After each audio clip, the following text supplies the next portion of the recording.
I sat and gazed across until I saw the most amazing thing. The sun and moon are closing in and all the people carry on down below. Just because they don't know just what's really happening. The sun and moon are closing in.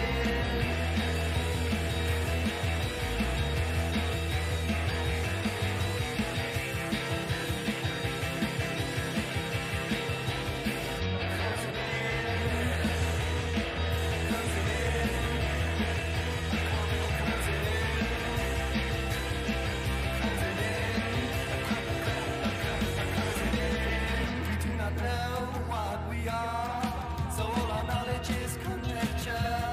Accept the truth about what we feel. Believe it in the feeling, but nothing is real. We're all gods with the knowledge of bliss. We're all missing and except for this. We're really stupid. We're really stupid. We're really stupid. Stupid. Stupid. Stupid.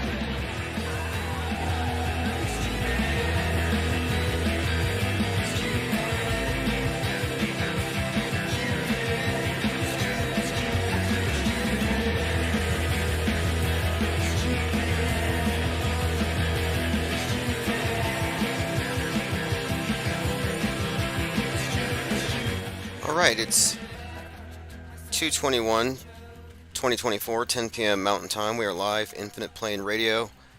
Open phones for open minds, open phones for closed minds, brainwashed minds, everything in between. We're pretty much an open platform. We're not a closed system of ideas like the alt media, which pretends to be seeking the truth, but really it's just another alternative box. And one of the things I wanted to talk about tonight is the reason why I'm advocating a quarantine, which we'll get into here.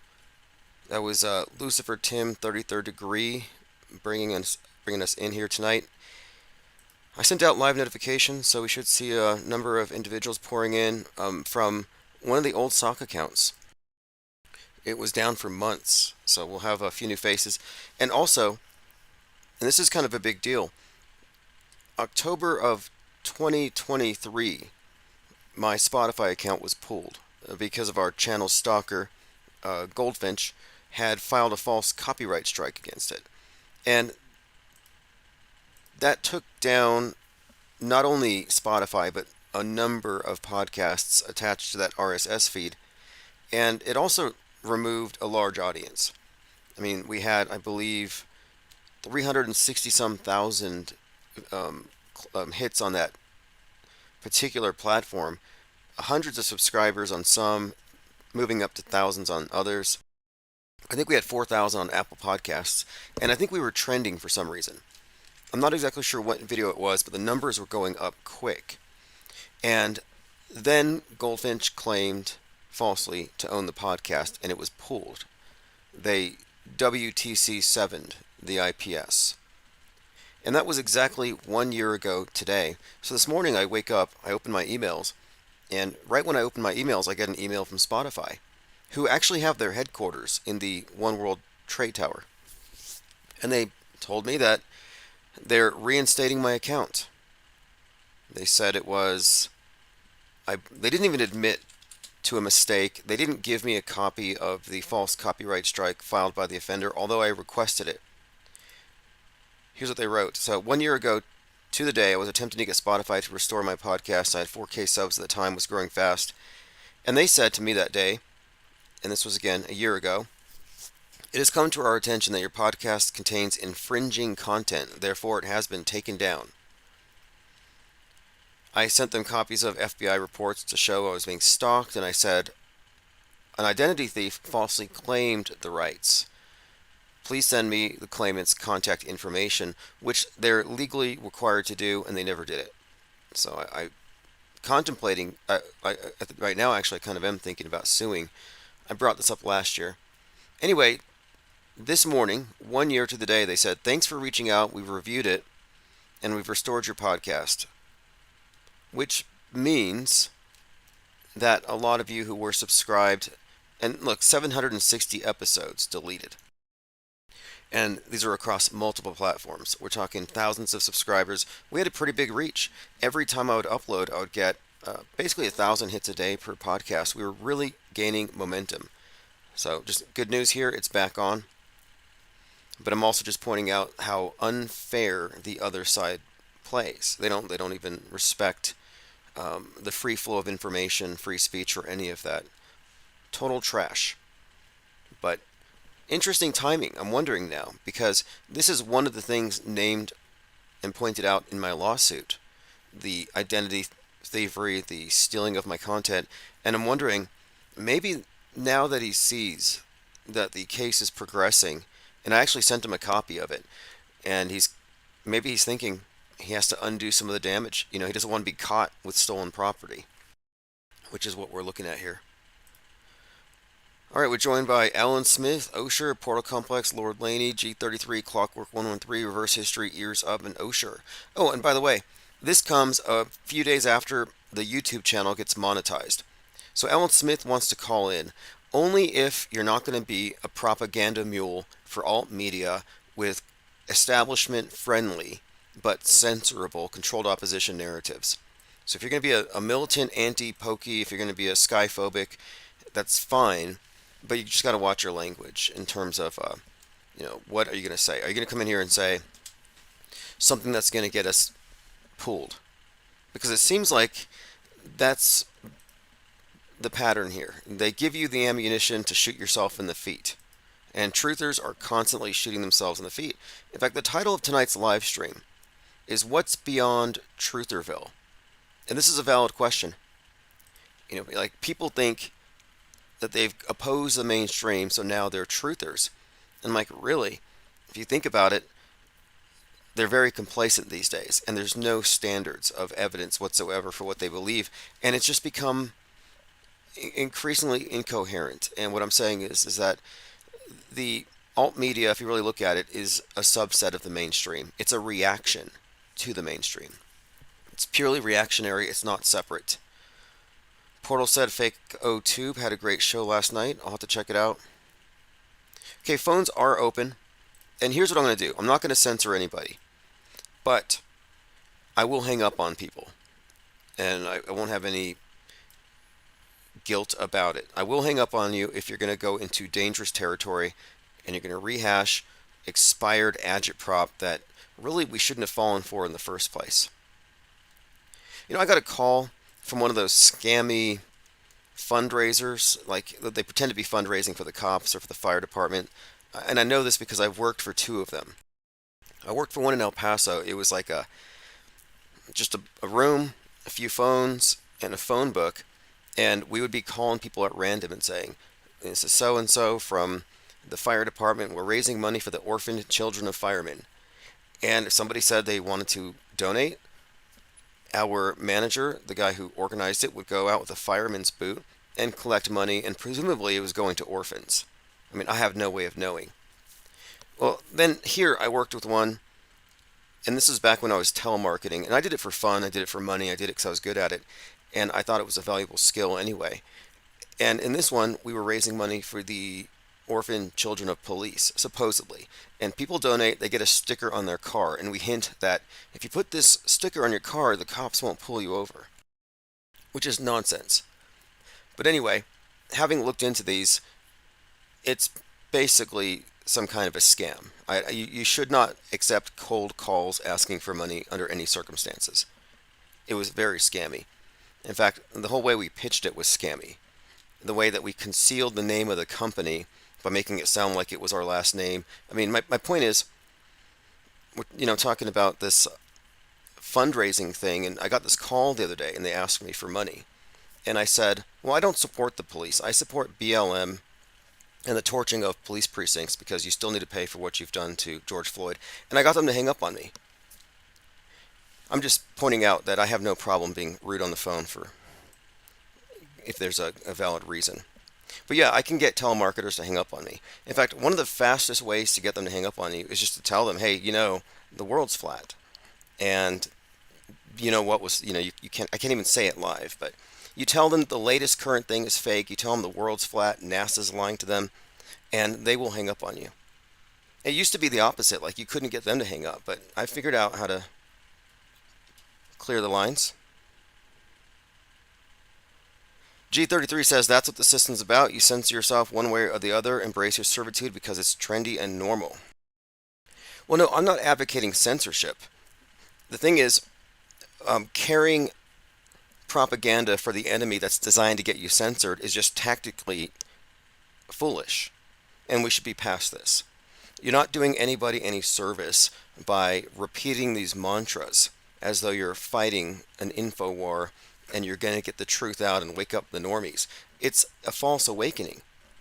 Red pill is right wing woke, and Trutherville is it's the mental equivalent of Chazistan these days. It's pretty embarrassing. It's abysmal. The standards of evidence are just exceptionally low. But I was communicating with some people over Discord this morning, and the question kind of came up, who should we blame for this? Should we blame the cops because of all the fake events that they're not calling out? They're all part of this conspiracy. And it got me thinking about this idea of a scapegoat, because people want to know, who do we blame for this? But I'm raising the question, is this even something to be angry about? Are we still reacting as though these events are real? Are we still being emotionally enmeshed and entangled with the world stage dramas, or have we transcended it? And this is what I'm suggesting. The main thing here is that media is the common denominator in all fake events.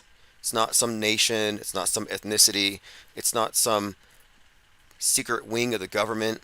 I mean, it's far more extensive than any one department. And like when I first started looking at these events, I was like, wait, it looks to me like the left is faking events to affect political opinion because they have an anti-gun agenda. You can easily see that. But then I'm like, how come the NRA and why don't any of the pundits on the right ever call out the psyops, the fakery? You think they would do this, but they don't. They don't call out the fakery of the other side, which would be easy. Like if you were really desirous of taking down CNN and you were with alt media or Fox, you could do it. They could do it in a concerted way. But I realize they protect each other's psyops. Left wing won't call out fake terror attacks. Right wing won't call out fake shootings. And that's because they share a backstage. And that's really all you need to know. So you can realize that anybody taking sides is not recognizing that there's not just two sides. There's a third side. And that's the one that controls the two. Oh, okay. Oh, okay. Alan Smith, you're trying to hook me up with Dr. Shiva. Yeah, look, I don't know if he would talk to me. I almost feel like I'm toxic. I mean, I'd be happy to, but a presidential candidate, and also here's one other thing, and this gets into the quarantine, and how do I put this? I guess the best way to put it is, if you're a politician, you're by nature an auto believer. Look, you can't be a free thinker in the box. And so I'll be forced to pretend to believe things. I might be kind of like in a weird position to where I can't just say, hey, I don't believe that. I don't dispute that. And I don't want to be argumentative. But what I'm saying is, I am right now making it a point to create a schism. We have to create a fracture. We have to break away from the world stage. And that includes all hope in various politicians. And one other thing, I'm not so interested in people who are still enmeshed in the geopolitics of blaming Israel for everything or blaming immigrants for everything. And that's one of the things. It's like, okay, you're not PSYOP aware. You're in the box. Do we have anything in common? And we truly don't. And it might be damaging to even have them speak to me on, because, for example, if you don't include in your general assessment that space is fake, that nukes are fake, then we don't exist in the same reality. You exist in the augmented reality that the masses exist in. And that's not a judgment against someone. It's not a criticism. It's just like, you're in a religious cult. I'm a non-believer, and I'm fomenting a culture of disbelief to break away from your toxic mind control operation. And I don't want to pretend like I'm trying to build bridges or like I'm trying to blend in with the mainstream. Like, we actually want to refute them, and anybody carrying the propaganda, carrying the mainstream view of geopolitics is part of the infowar. they're on the wrong side of the screen. So sure, we can talk, but I just don't know what our common ground is whatsoever. I mean, if you can give me some ideas, what we could talk about, where we might have some overlap on a Venn diagram, but the more I'm looking at this, the more I'm seeing that no, there is no overlap with people who haven't come to certain realizations, and the sooner we realize this, the better. So this is the article I posted today. PSYOP will be 2024's word of the year. Media is the common denominator in all the fake events, and we must consider the role of media as state religion to appreciate its purpose fully. The monolithic nature of the controls goes beyond mere media synchronization. It recruits actors from all societal institutions, military, police, religion, academia, onto the world stage. They play their parts, but few, if any, would have the big picture. Politicians do not have the big picture. They're insulated. And if they're insulated, it means that they're willingly being led around like dummies. Or they're insiders and they know and they're not saying. World War III started a long time ago. It's always been an information war. And who's in control of it? And this is where I try to break away from people seeking scapegoats. We don't have enough information. Who to blame? Who to scapegoat? I don't know who is at the top of this mass perception management operation. I would say, though, whoever's in charge, whoever's at the top level of this, didn't create it. It's been around a long time. They didn't create it. They inherited it. Now, someone asked me today if we should defund the police, if we should blame law enforcement for not standing up against this. And I'm saying this is bigger than law enforcement. This is bigger than some rogue element in the FBI. Like, just to give you an idea, when I was in the military, I was NBC, nuclear, biological, chemical. And my job was ensuring unit readiness in case we had nuke fallout. That was the main thing. Now, every single person in the military does drills to prepare for some kind of high altitude nuclear blast, which leaves fallout, and they learn how to do the decontamination. That's standard. Everybody's trained to believe these things. So in many ways, I'm thinking that the standing army's job clearly isn't to protect us from nukes. Their job is to maintain the belief in this fabrication that is part of the mental infrastructure of our world concept. That we all need to believe that the world can be blown up at the push of a button, and we're in this circular firing squad. Mutually assured destruction could happen at any time if somebody wakes up on the wrong side of the bed. So we better put faith in our leaders, vote for the right people, etc. It's a mind game, but they need it to exist in the form of a consensus belief. And the military is a huge part of building up the consensus about the threats. And truthers, I've been saying, within their minds, within their consensus, they have a worldview that is a perfect firewall against calling out the fakery. But to look for a singular scapegoat is to miss the monolithic merger of the news media, politicians, the DHS, universities for indoctrinating people into this worldview. But it's a mind war operation that's too vast to single out a few low-level players and blame a small number of individuals, like a George Soros, for example. People are always saying George Soros, and now it's Alex Soros. They're introducing his son who owns the Atlantic. It's like these billionaire bad guys, which is kind of a funny concept. You've got Bill Gates, George Soros. These are individuals on the left. The left thinks they're gods. The left finds these individuals to be saviors. Bill Gates is a savior to them. The right thinks that these are devils, that they are depopulating the world. So the right sees the left's billionaires as evil. The left sees them as saviors. Similarly, on the other side, Elon Musk, billionaire savior to the right, but the end of civilization to the left. So these billionaire saviors are also examples of how bifurcated the system is, and it's just choose your side, and then you pick the appropriate villain and savior. And the fact that it's bifurcated tells you it's fake. That's Autohoaxology Axiom 47. But to continue here, one thing we can take away from our observations over the years here is that government is not what we think. There are not governments, plural. There is one singular governing entity. And it uses the same mind-controlling media psywar tactics everywhere to govern the various citizens. It's pretty much the case that any nation that has a space program, you can guarantee there's no way they're outside of this thing. The media manufactures contemporary myths, and these myths are part of our narrative structures that put us into a consensus reality. Walking on the moon, myth.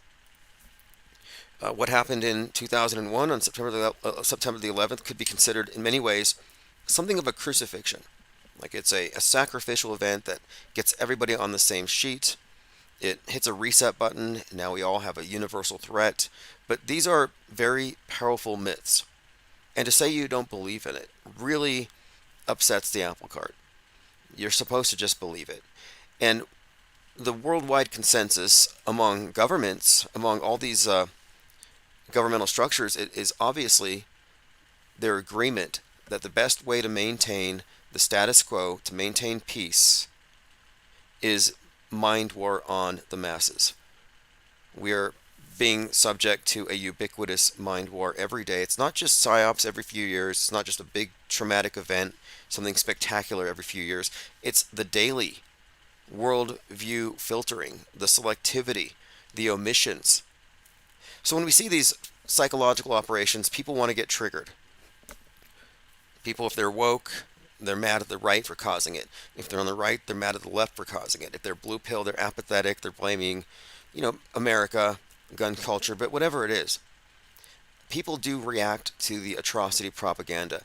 And when I'm looking at these events, like an event that I know it's fake, I don't feel like I'm a victim. Like, I'm not outraged that they did another one, because this is the standard operating procedure. I'm over it. These aren't false flags. People aren't dying. These mind war tactics aren't triggering to me. The fake atrocities aren't a grievance. I don't feel aggrieved. This is mind control theater for the unenlightened. That's what it truly is. And the fact that I've stepped outside of it makes me a bit more objective. I'm not reactive to it. I don't feel like, oh, there's a fake shooting, I have to go confront I have to somehow react to it automatically, because these are, for the most part, these are just standard daily things, and occasionally one stands out. But I try to keep the big picture in mind. I'm trying not to get involved in any activism. For example, after every shooting, the right wing goes on a criticism about how the police were cowards and they didn't run in and do anything. These are stories that all presume the thing happened. But my point here is about limiting engagement at this time. There's no point to activism. Without addressing monolithic media psywar, any action at all is ineffective and misguided. What are you going to do? March behind Patriot Front? Run with Antifa? The only action worth taking is for skeptics to quarantine from the non-skeptical media, to engage in zero activism from the mainstream or alt media framework. This is why I'm saying I have nothing to do with politicians. Politicians are operating from the mainstream framework. They're victims of mind control, they're brainwashed, they're reality impaired, they're blinkered. We don't have a lot in common. And this is an important thing, this breakaway, because any meaningful engagement has to begin at the level of media deconstruction. We have to build a body of unscreened, out-of-the-box minds. And we have the numbers. It's just that it hasn't been organized. And what I'm suggesting here is that we have to have a period of ideological quarantine. Let's go ahead and create a break away from Trutherville, point out the flaws in their arguments. Debates may be a part of it, but the whole point of it is there's no value in organizing reactive, emotionally triggered, brainwashed truthers. Auto hoaxers are right. We have it correct. The only reason this isn't the standard for all truthers is that alt media is 100% gatekept and misdirected. And political action of any kind from within the mainstream media worldview is pointless. I'm not following Trump. I'm not following any of these characters because they're following a script, and I'm not following the script. I'm not part of their Truman Show. I'm opting out. And those who are still glued to the controlled opposition movements are going to find it very difficult to justify their stances in the coming months as what we do develops. Because there's no self-correcting mechanisms in Trutherville. Anything goes. Logical fallacies are an acceptable form of lying among truthers. There's seemingly an inability for any of them to admit when they're wrong, but we have to foment division to create a tipping point if we want to progress. There's a lot of people out there who are unwittingly lying. They're being dishonest because of what I would consider to be a bad operating system, a belief system. The alt media is a belief system.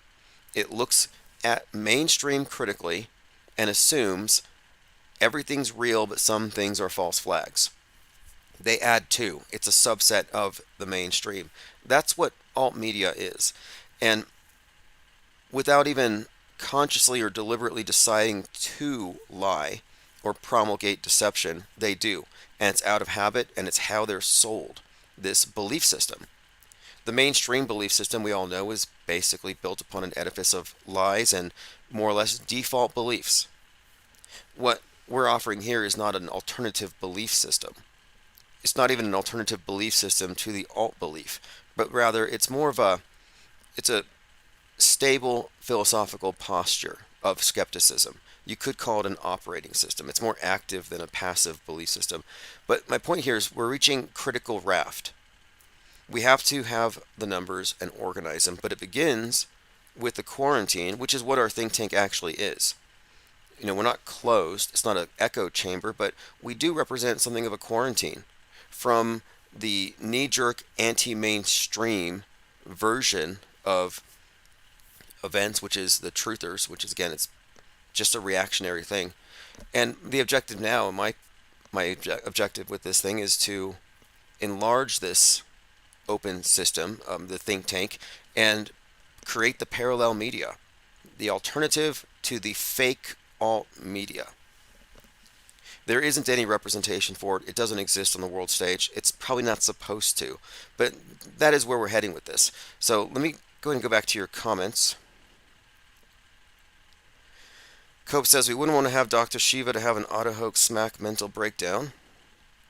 Alan Smith says he's using his campaign to give them hell. Right. He may be. Look, I would be happy to talk to someone. I just want to make sure that we have some common ground because, for example, a few years ago I was working with dark matter and I was, delving into paranormal. And I'm like, paranormal is a step back. Like, this isn't entertainment, even though it's extremely entertaining. It's intriguing, it's engaging. A lot of this is educational, but this is not done for mere entertainment or escapism. I'm not here to be politically active because I know the political system is, look, the whole point of this thing is global mind control. Entertainment is a substrate of mind control. Politics, a substrate of mind control. Very little is outside of it. The universities, look, something else to point out too. I'm not a denialist. I don't reject, I'm not anti-science or any of this stuff, but there's a point where our reality becomes augmented with movie magic, with lies, with logically fallacious argumentation, ways of getting us to accept things. A lot of loaded questions. But the point of it is this. The masses are designed, or rather they're conditioned to be, because the system is designed this way, the masses are conditioned to be believers who don't know with any real certainty about really anything beyond the fringes. They're stuck with the default belief system.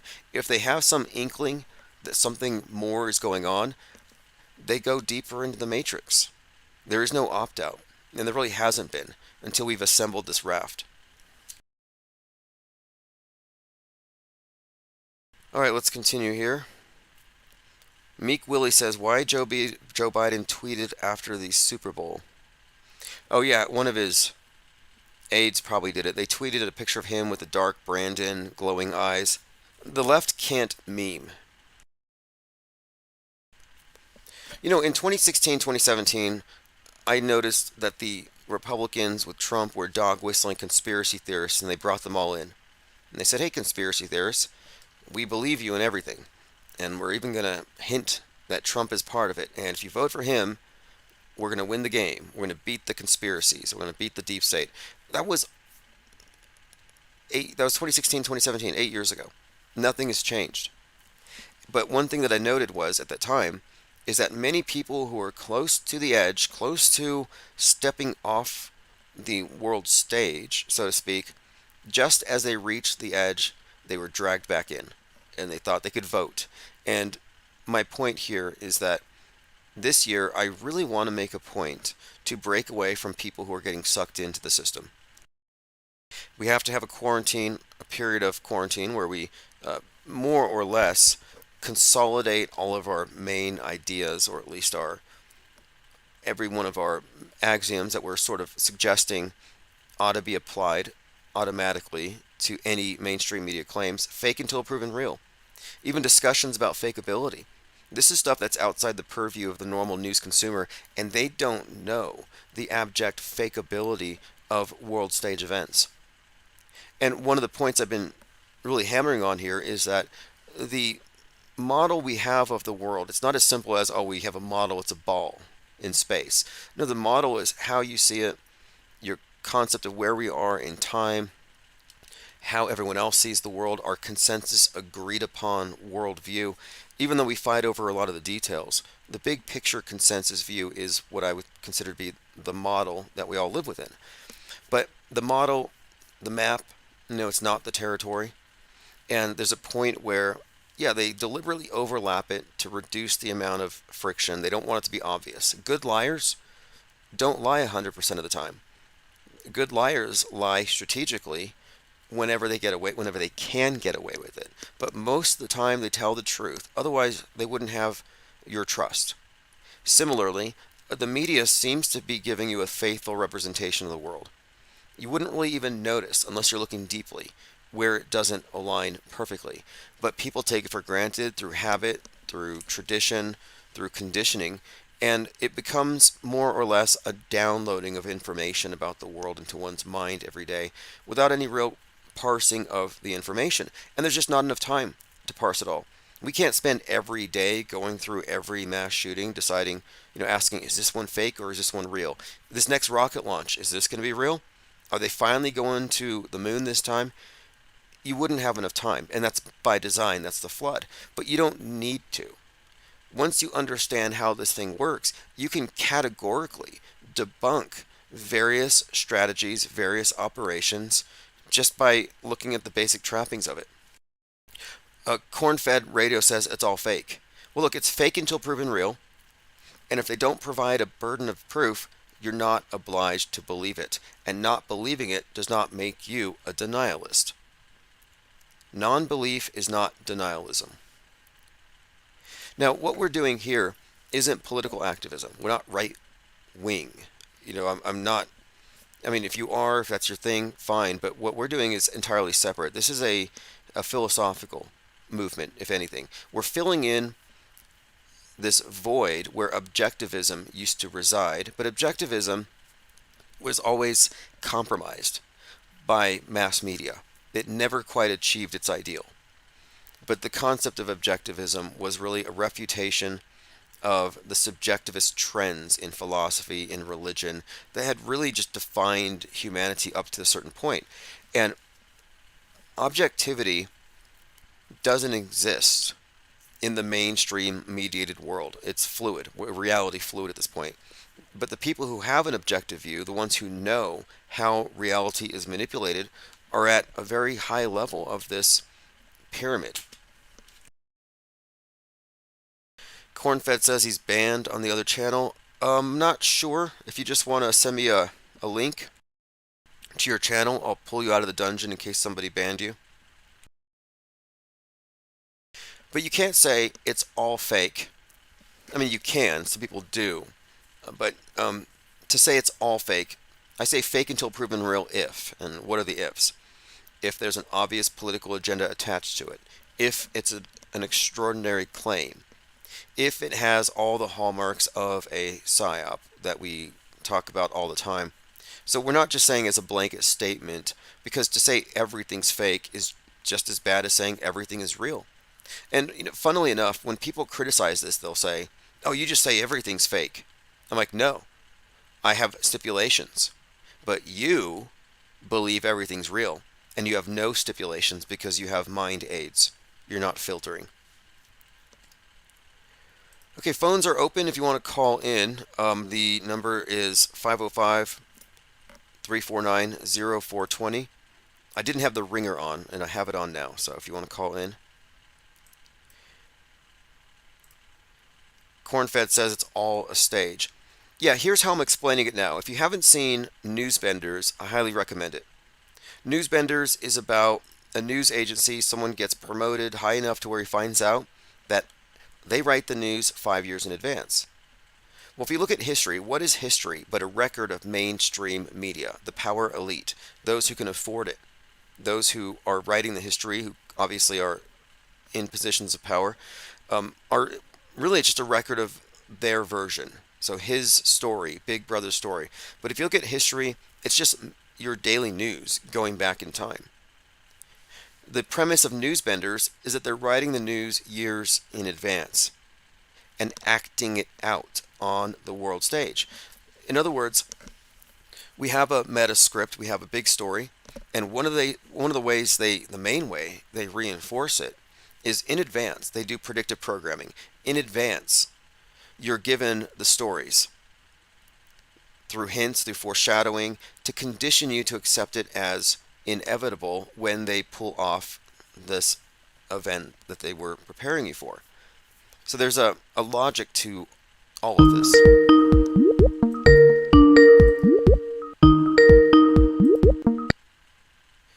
Infinite Plane Radio. Hey, what's up? Can you hear me okay? Yes, I hear you. Good. Fine. Are we on? Yes, we are on. Thank you for calling. Hi, you forgot me? I'm the guy who was trying to hook you up with Dr. Shiva for a while, remember? Oh, yes. I was, yeah, the reason I was bringing this up is um, when I'm talking to somebody, I want to be honest. And I don't want to just purely disagree or debate. And it might be harmful for me, or rather for them, I mean, to have a conversation with me because, I really want to be honest this year. And, someone has a proposition and it's like, look, the fact that space is fake is huge. And I think people, I think, look, this is the thing. I think people understate the significance. Look, the fact that space is fake undermines the entire spectacle of geopolitics. So, how can we have a rational conversation with someone who has to operate on the premise that the world stage is essentially real? I mean, what we're doing is really the Well, vanguard of something new. And it's like, I don't know if we have a lot of overlap. well, okay. First, let me tell you how he is. He's a person that's open. Like when people pose things to him, he'll say, "Well, I don't know. Tell me about it." That kind of thing. So he's different. He's not a politician at all. He's angry with what happened because he got duped. He was for Trump in the beginning. Then he did the whole thing, the analysis, and realized, wait a minute, he's part of the system. And so he's tearing. He knows he's not going to get elected, but he's using his platform to build his organization from bottoms up. You two have a lot in common, but I think he'd learn stuff from you. And I Well, spoke to his maybe, assistant, who's maybe he would have some overlap if he recognizes the monolithic nature of media, quote, globally, and if he saw the power, potentially the power and influence he could have by being part of a breakaway, then maybe there's something to it. Because what I'm saying is that alt media is garbage. Trutherville is corrupt and it's controlled by the mainstream. There is no platform for true outsiders. And if he really is an outsider, he might see the value in what we're doing. Because what we're trying to do is we're breaking up with alt media.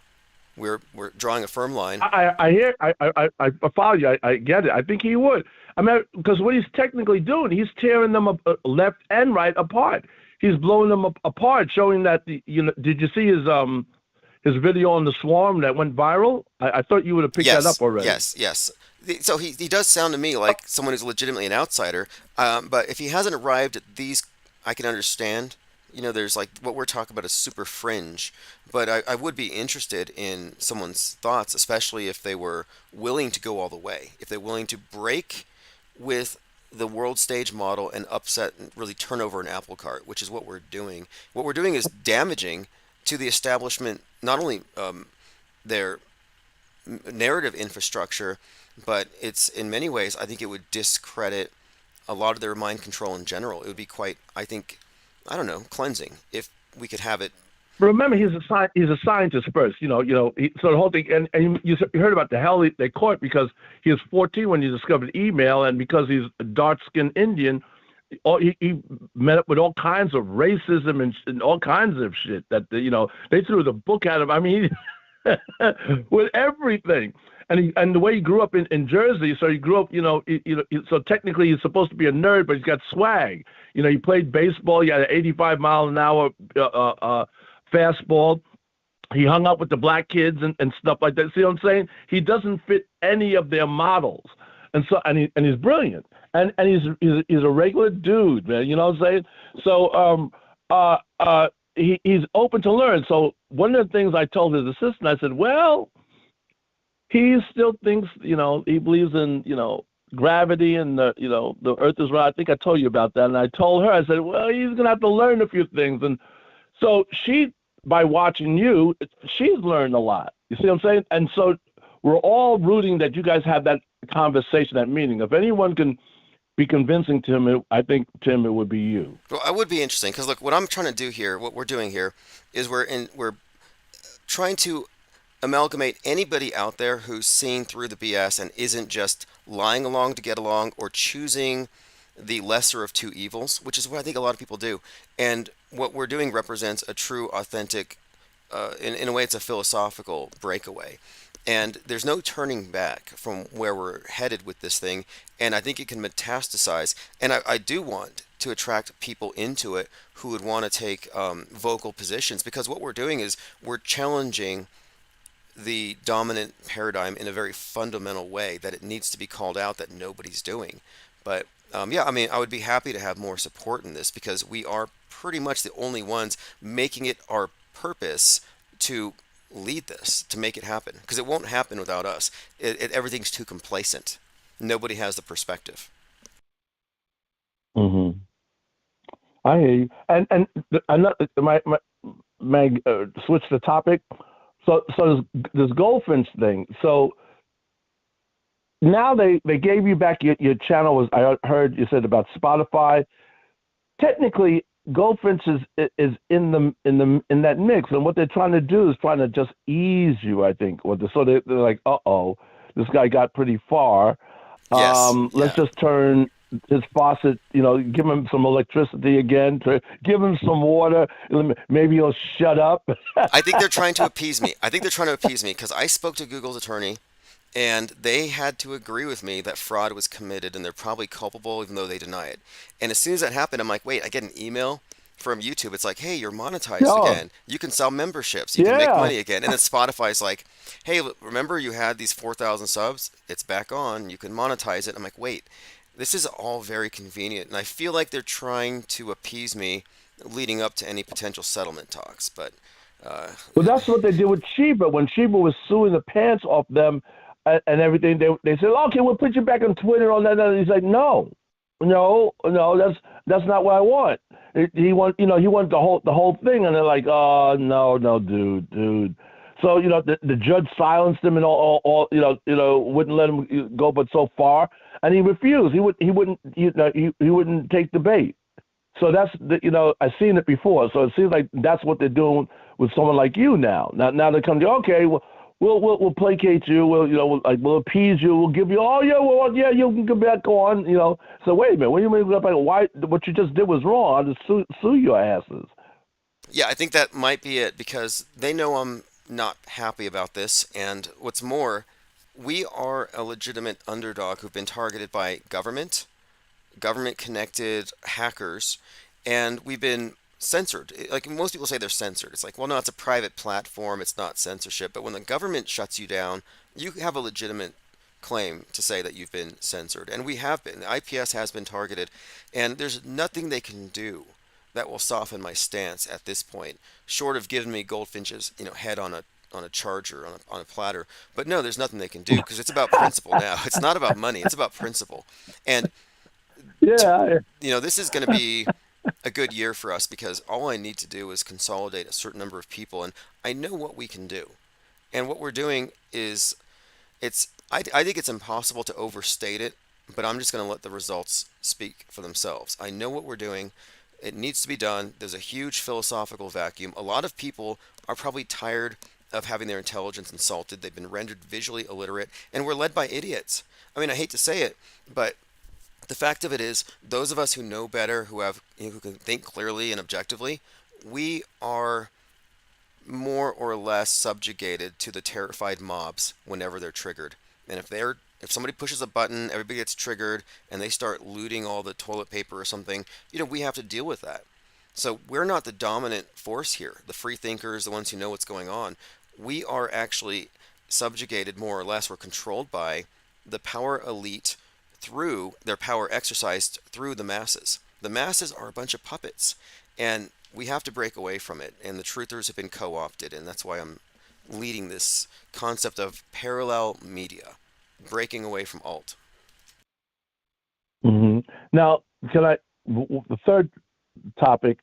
Now, I heard your introduction. I hope I'm not stepping on what revisiting something you don't want to revisit. My question is about the chemtrails versus contrails, right?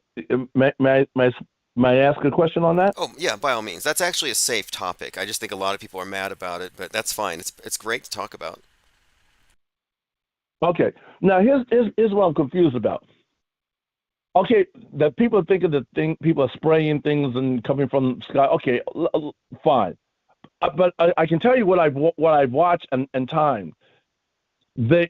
Can contrails be spread out and cause weather issues? Yeah, this is the fascinating one. And so there's like half a dozen logical fallacies built into the whole premise. And one of them has to do with faulty causality. A happens before B, therefore A causes B. Not true. However, what happens is if the conditions, we're talking about humidity, altitude, and pressure, are conducive to precipitation, it will be indicated by passing planes with hot jet exhaust because their exhaust will leave trails. But they're only leaving the trails because of the pre-existing climatic conditions. So the trails are indicators of climate or weather at the time. They're not causing the weather. They're indicators. So you can actually use condensation trails to predict the weather. But when people see the condensation trails first, then the weather happens. They think, okay, it caused the weather. Well, no, it would have happened anyway. The fact that they spread out as cirrus clouds and lingered is just a testament to the weather condition that was already there. So it's just faulty causality. Okay. What do you say to this? So I watched a plane just circling and having a good old time, right? And the whatever you call these trails, contrails, whatever, they spread out. And I told my neighbor, says, in 2 hours it's going to rain. And sure enough, it always does. Now, what do we call that? Okay, that was a prediction based on an indicator. Like, so the cirrus clouds were only able to form because it was a day that was conducive to rain. It was going to rain anyway that day. But because the plane was there, you had further indication in advance because the cirrus cloud or the anthropogenic cirrus cloud, the trail lingered. So it's just putting the cause and the effect in the wrong place. It's sort of like, for example, Crow 777 says, if you have contrails, you can boil vinegar in your yard, and the contrails will disappear. Yeah, I heard that crazy. Yeah, now look, I've seen people crazy. pray away the contrails, but I'm like, wait, here's the error though. It would have gone away regardless. Similarly, it would have rained regardless. So this is just one of the fallacies, and it has to do with causality, and that's a trick. Another trick is, what are they spraying? Well, that question contains the premise that there is a spray, a substance coming out of the plane. Yeah, I get that. I get that. But it's tricky. I don't go that far. I'm looking at what I was able to observe several times, and so, like I said, but this plane. Okay, the time speaking on time. The time I'm speaking of, this plane was going wild. I mean, it was up to something. It wasn't on a regular course. And then the contrails, they spread out, and it keeps the sky gray. And and now what about the whole thing that supposedly they want to block the sun, blah blah blah? And I guess isn't dampness conducive to viruses and things like that?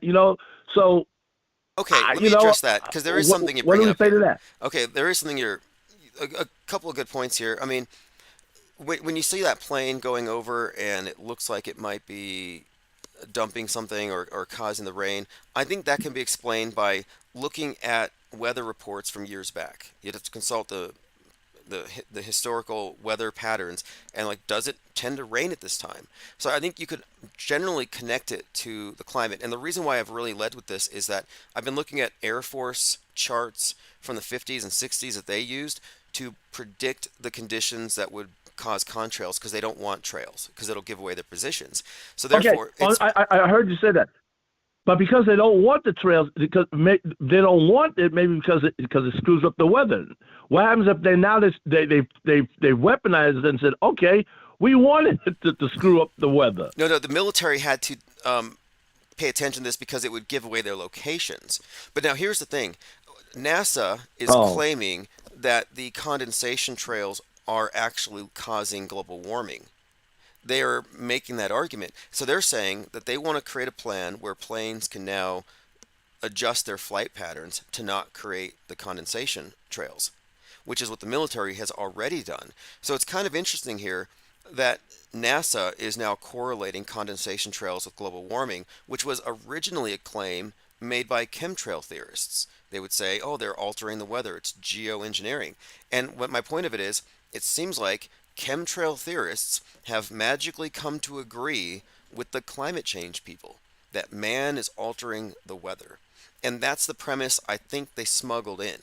And I think that's the real purpose to chemtrail theory itself. I think that it's out there to get people to think that man's screwing up the world. But the right wing, the conspiracy theorists will say it's being done by secret government projects, whereas the left says it's being done by, capitalism. Mm. Oh, okay. All right. But hey, I appreciate the call, and thanks for offering some clarity on Dr. Shiva. And I have listened to a number of his conversations. I heard him talk about the caste system. Very enlightened individual, highly intelligent, very entertaining to listen to.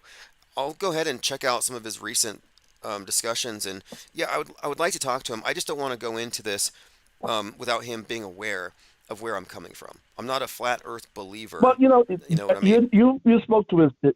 You have the information for his assistant, right? Or Yes. should I give it to you offline? I do actually. We have been contacted, and they asked me to send some interviews I've done, and so I wanted to make sure that before we talk, we at least lay down some essentials. Like my premise, what we're operating from, is that there is a worldwide cooperation between all governments by some power elite against the masses, and that's where I think his concept of the swarm may actually tie in here. Because if you can say that someone's in control of the monolithic mind control apparatus, it's what I would consider to be the people at the top of the pyramid who are in the know, the capstone. So there might be some overlap. It'll be a great conversation anyway. He's not. What I get from him, he's not that kind of guy. He won't. He'd be curious as to what you're saying. And he has no problem saying, "Hey, I don't know about that." Like some of the other folks, they feel they got to know everything. They got to feel like they always got to be on top. He's a real scientist. He can go, well, tell me about that. Okay, I think we may actually have something here. I think we might. I was just a little hesitant because I'm trying to really maintain a sense of consistency, and I don't want to be exclusive or keep people out, but at the same time, I want to make sure we're somewhat on the same sheet, so we're not debating over things, and we can have a more productive conversation. Because I think what we're talking about here is, I think this should be the main topic.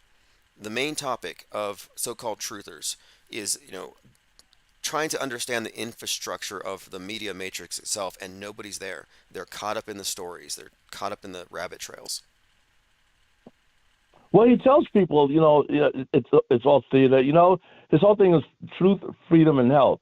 So I like I said, I think it'd be interesting to say the least. I think he'd welcome a conversation with you. Okay, well, hey, I appreciate the call. I will send out an email tonight. I actually have it right here on my phone. I got a packet, so I'm gonna reach out, and because I do want to Great. talk to a lot of people, but I want to make sure that I'm speaking from the position what I call the off-world stage perspective, which isn't being dismissive of people's beliefs, but I'm pointing out that I'm making a firm distinction, between beliefs and knowledge, and that leaves me in a position of being a non-believer about so much. But yeah, hey, thank you for the call, and I appreciate the questions, and we'll continue. All right, and keep up the good work. Keep up. We enjoy listening to you. I can't listen to the news that media, any of that stuff. It drives me insane. I mean, you remember X-22 and every time these guys are referred, Q posts from 1874, 97. You guys really, you guys still at that shit? Yeah, yeah, yeah. So I'm aiming for elevating our standards of evidence, and this, like, honestly, the truthers should be the intelligentsia of media because they're paying attention, and they've been awash with menthol laced red pills, and we're trying to fix that. Too much hopium out there. Anyway, appreciate the call. Have a great evening. Okay, take care. All right, and I will reach out to Dr. Shiva. I was in communication with the assistant there, and I'm like, I don't want to screw up someone running for the president. They talk to me, and then some soundbite comes out and reflects poorly upon them. That's what I mean when I said I'm toxic. Like, what we're doing is very toxic from the perspective of the mainstream, when in truth it's actually more like a penicillin. Like, we're actually curative. This is mind war inoculation. Hark says Trump derangement syndrome has infected many. Oh yeah, TDS is real. Alec Baldwin had it so bad after dressing up like Trump for SNL that he went on the movie set of Rust and he shot Joel Souza, who had Donald Trump's birthday. That's Trump derangement syndrome. It's all contrived. Orange Man bad. I mean, that gets old. And look, they're like, oh, we're going to take his. They're going to take his buildings. They're going to seize his property. He's paying $87,000 a day in interest. And sorry, it's not going to happen. Turns out that if he wins, Truth Social is going to become increasingly valuable. And it's been estimated that because of his share, he will make something like $4 billion. Like, Trump will be a billionaire for real if he wins this time. And I think he does. I mean, I don't know for sure, but, well, maybe Harris, maybe President Harris. I mean, Biden's not going to make it to the finish line, I don't think. So we were talking about the raft, the parallel media, an alternative to fake alt media, and it gets a little contentious at times, and it's going to be contentious because we're challenging orthodoxies, and it needs to be done. The alt media thinks it's speaking truth to power by calling out the fake media, but they don't know that they're in the same box fighting an unwinnable info war. What we have done is we have stepped outside of that box, and we have to get as many people outside of the box as possible. Then we can launch an effective criticism. If you want to see the world stage burn, which is, figuratively speaking, the world stage construct, then you want to get with us. You want to be on this side. You want to join our raft and have the frame of reference that contains a continuity of media deconstruction going back to 2015, 2016. I mean, we hit some major reset buttons.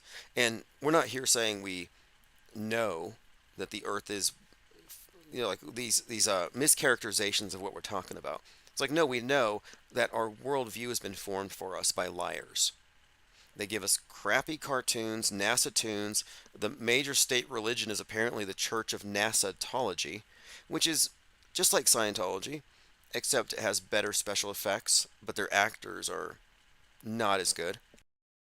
But that's it. We are in a space religion, which is it's all about, again, worldview, establishing parameters, setting the stage. Like, our worldview today now contains instant annihilation. That's like on the table. Russia putting nukes into orbit. That's on the table. But more importantly here, it's not about what we know to be fake or what we've come to believe.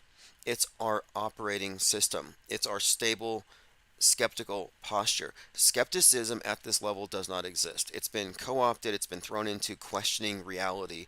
No, we're not questioning reality. We're confirming reality and testing reality testing claims that would contradict it.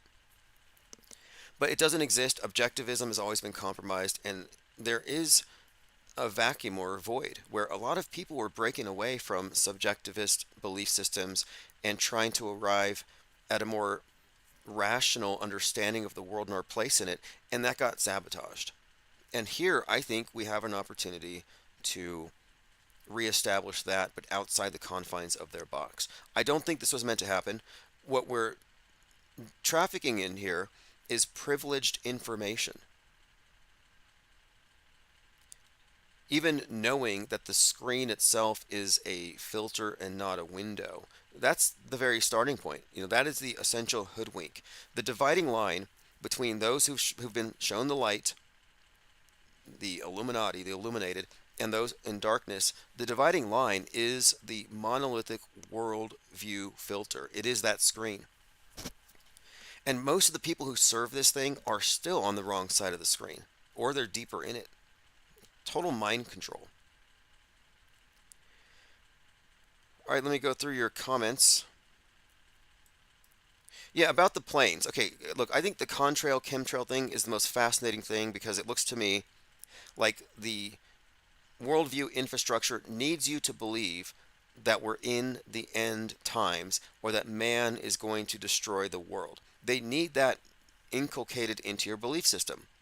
But if you lean right, you don't buy climate change, you don't buy global warming, you don't buy the premise that man can destroy the world. Although if you have a traditional value system and a traditional religion, you might believe in Noah's flood and maybe God could punish everyone. But outside of that, they need people who reject the leftist perspective on the climate to accept a similar analogous concept, and they do. They both believe man is screwing up the world. One thinks it's CO2, one thinks it's geoengineering secret government programs. One blames private sector and free market capitalism, all of our economic activities, and the other side blames DARPA and HARP. You see how that works? It's bifurcated, and any major disagreement that's perfectly split down the middle, that's interchangeable, that should be mutually exclusive, but they're both somehow true at the same time, yeah, they're both fake. But the tricky thing about the airplanes is simply that your observations will indicate to you that there is seemingly in sequence. Plane flies over, leaves a trail, trail lingers, then it rains. That looks like the cause, it looks like the effect, but it's all sleight of mind. The trick of it is those trails would not have appeared were the conditions not prepared to dish out rain or snow or something, whatever it was. But you would have to consult previous records and see, okay, is this the typical weather? Does it always rain at this time? But messing up cause and effect, yeah, that's an easy thing to fall for. The purpose to bringing this up, though, is that this is what I would consider to be a truth or orthodoxy, and there's half a dozen logical fallacies, shifting the burden of proof, loaded question, argument from ignorance, which means not including the body of evidence that would support the alternate explanation or the status quo. You have to fight against that first. Then you have the appeal to motive. Oh, the bad guys are so bad, why wouldn't they be dumping chemicals on our heads? So you have a lot of what I would consider to be dishonest argument styles that go into promoting the idea, and it spreads like a mind virus. It's a misconception. But the purpose of bringing it up is that this is one of these orthodoxies that almost every truther believes in, and I understand why. I understand the pitch, I understand the mentality, but to me it's a dividing line, because when we're becoming skeptics, when we're going to be skeptical regarding media, no more loaded questions. No more moving the goalpost. No more smuggling a hidden premise in by deliberately ignoring information. Like at this point, if you're going to contradict contrail theory, you should be able to at least explain it first. And that's where I was looking.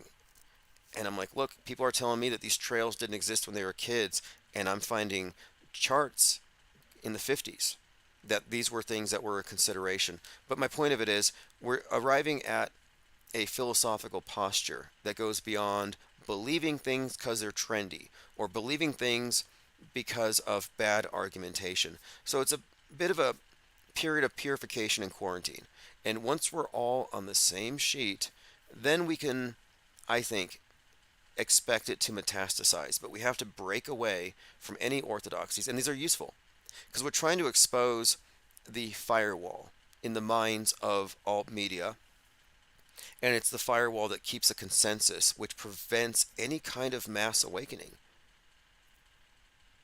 And by awakening, I mean stepping back from the screen, socially distancing from that monolithic mind control apparatus.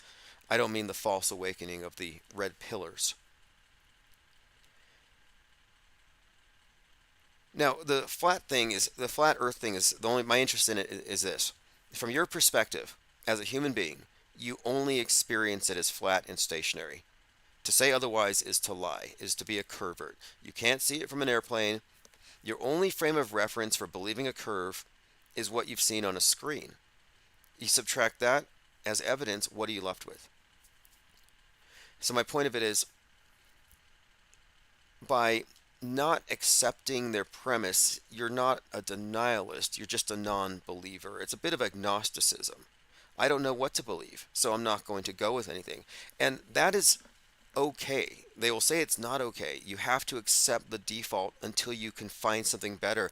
And I'm like, no, you can suspend judgment. Skepticism in its purest form is the suspension of judgment, deciding not to decide to believe or not.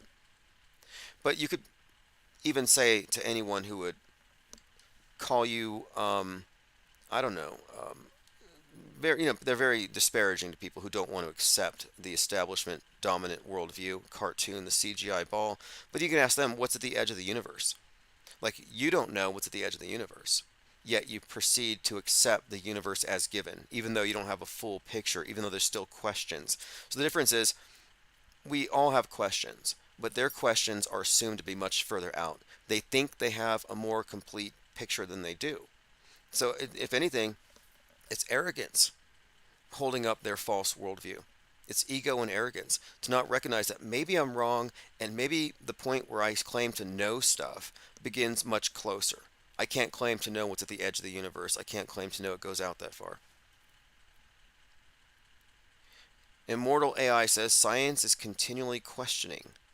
Well, we used to believe that, but now it's science by consensus.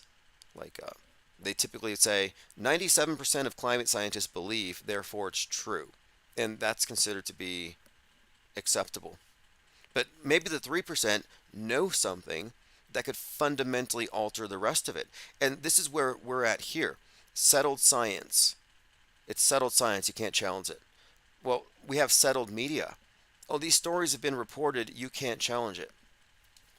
This is what I mean when I say truth or orthodoxies. There are certain things they've settled for, where new evidence doesn't matter. I'm going to believe in chemtrails even though you're showing me an Appleman chart from the 50s that proves that these things are predictable. You cannot present to me a chart that would allow us to predict when the secret program is going to spray chemicals. You can't say, hey, here's a chart. They're going to spray chemtrails this week. You can't do that. Yet, I can show you a chart that will tell you when the contrails will form. So these are important things to recognize. And the fact that some people are going to cling to beliefs instead of new knowledge, that they're not going to allow the 3% to include their perspectives in. They're going to be with the settled, the orthodox. Yeah, that's fine, but we're moving away from that. And one other thing, I've been looking closely at how courts look at video and photography when it comes to considering it to be evidence. And this is all really interesting too, because people make arguments from the screen, the implicit authority of the screen. And that's another one of these areas where we have a philosophical blind spot, where we have been conditioned to accept a pathological liar as a source of truth. And it's more or less habit and conditioning. But I put on the title here, Beyond Trutherville. What's beyond it? What's beyond the gate-kept alternative explanations? What does it mean when you're stepping off world stage? It doesn't mean you know more. It means you believe less.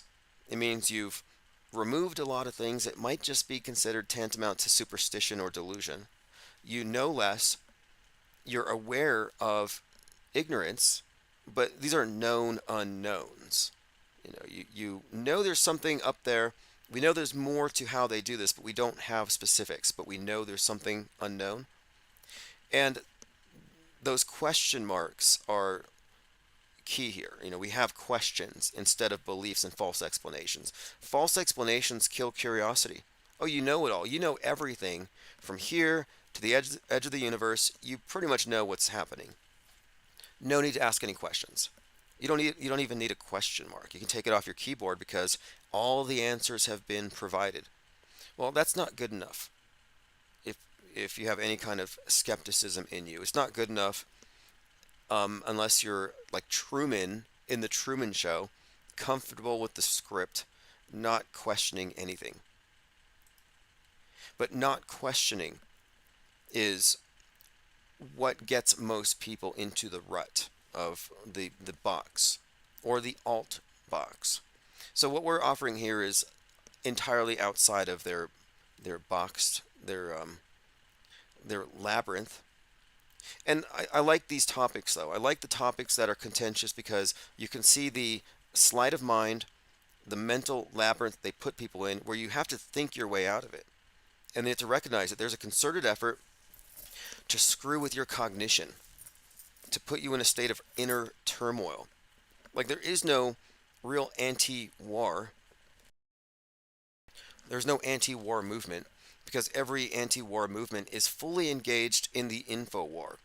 And the info war is the primary war that there is. It is the perpetual war, and it's not like you versus this country over here. It's not us versus them in that sense. It's the elite and their incessant mind war suppression of the masses, and it's being done supposedly out of some kind of, I don't know, cynical, maybe even they think it's benevolent, but it's some kind of cynical ploy to keep us in a state of relative ignorance because we're easier to control.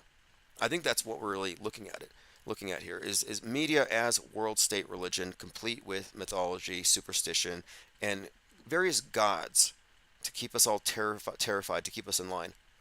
You don't behave, you act wicked, God's going to flood you. You don't behave, you use too much fossil fuels, Gaia is going to flood you. Joined by Rafal, says hello everyone, thank you for joining. Okay, I have to leave now. We'll be starting sooner tomorrow, and we'll probably take some more calls. I'm going to reach out to Dr. Shiva. And yeah, look, I'm totally interested in interviews and conversing with people and learning stuff, and obviously confronting people with these perspectives and to see how others accept or reject them. But we're certainly not stopping, and we are right. Like, we can say this. We've been doing this long enough. Our assessment is correct. We may not know everything, but we know what not to believe. We know what premise to reject, the essential argument from authority represented by the screen, and there isn't any other platform for this. So thanks for hanging out. We will be starting sooner, and the IPS Morning Deep program is going to likely begin this week, and that's the morning breakdown, which will precede the evening live streams. And I have a few video projects I'm working on, so subscribe, get on the newsletter. This is Chief Crow Auto Hoax. Thanks for joining. See you all tomorrow.